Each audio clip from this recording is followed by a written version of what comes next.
Alô, irmãos e irmãs em Cristo Jesus. Pai, graça e misericórdia seja com todos nós, né? Nesse dia. Estamos aqui, né? É o 22, né, de maio de 2023. Graças a Deus, né?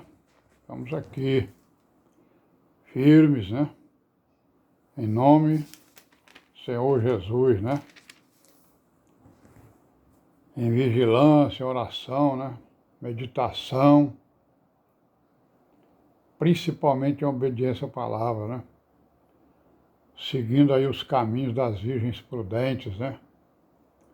São os vencedores, né? Aqueles que ouvem a palavra e a põem em prática. Graças a Deus, né? Irmãos, vamos continuar aqui, né? Nós estamos falando aqui dos inimigos da igreja, né? Inimigos do evangelho, inimigos da fé cristã, né? Vimos aí que o cristianismo, né, o evangelho pervertido, ele elegeu aí os seus inimigos, né? Nós vimos quais eram, quais foram os principais. E agora nós estamos aqui colocando o prumo, né? Nos ensinos que eles têm, né, a respeito dos seus inimigos.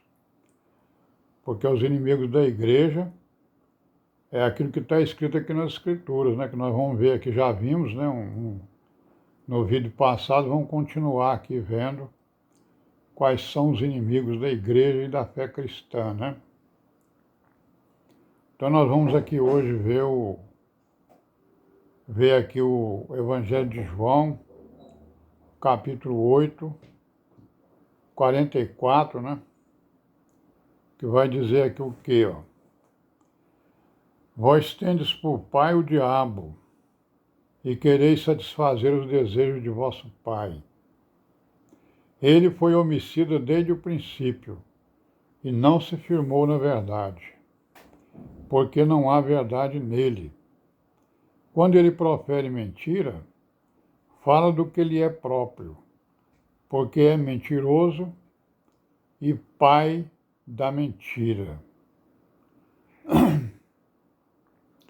Então, irmãos, aqui o Senhor Jesus dando testemunho, né, do maior inimigo da igreja, o maior inimigo da fé cristã, que é exatamente, né, o diabo, Satanás, a serpente, né, o anjo caído, né, o Lúcifer, que ele é o pai da mentira, né, conforme o Senhor Jesus está dizendo.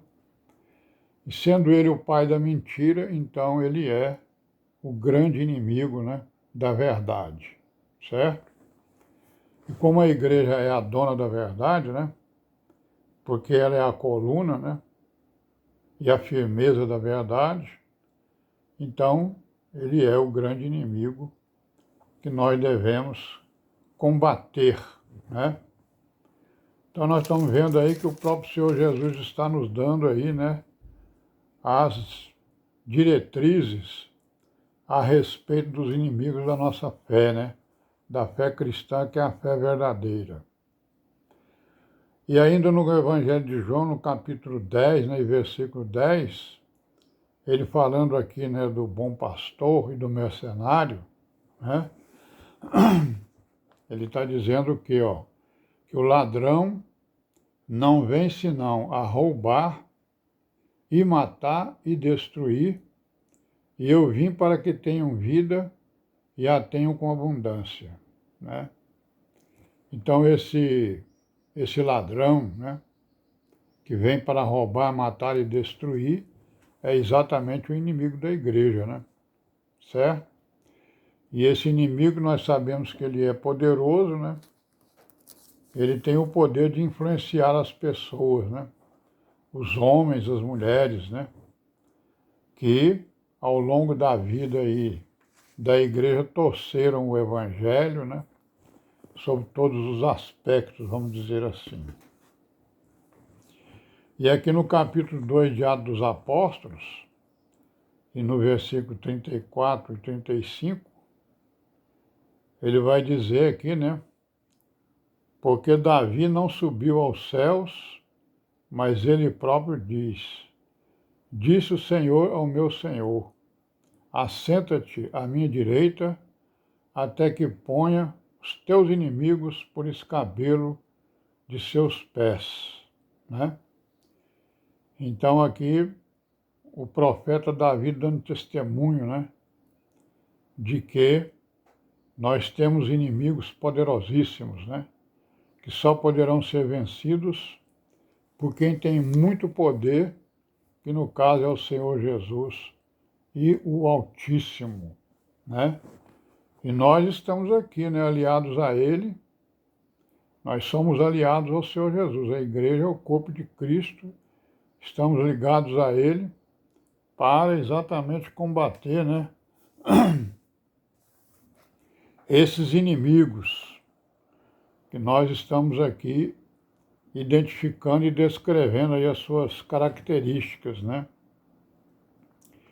Aí aqui no capítulo 13 de Atos dos Apóstolos, no versículo 10, vamos ver aqui Paulo, né, falando aqui o seguinte, ó filho do diabo, falando então com aquele, né, Elimas, né, aquele feiticeiro, aquele encantador que queria exatamente negociar com as coisas de Deus e ganhar dinheiro, né? Então ele diz aqui, ó filho do diabo, cheio de todo engano e de toda malícia, inimigo de toda justiça, não cessarás de perturbar os retos caminhos do Senhor? Então está aqui o Paulo, né, denunciando um filho do diabo, que aqueles que pervertem, né, o evangelho são filhos do diabo, conforme o próprio Senhor Jesus disse, né, que as religiões, né, andam atrás de adeptos, quando fazem um adepto, o tornam filho do diabo 2 vezes, né, mais do que aquele que o ensinou. Então está aqui um filho do diabo, pervertedor do evangelho, e Paulo dizendo aqui, né, pelo Espírito, filho do diabo, cheio de engano, né, e de malícia, inimigo de toda a justiça. Inimigo da justiça é inimigo da igreja, porque a igreja é amiga da justiça, né?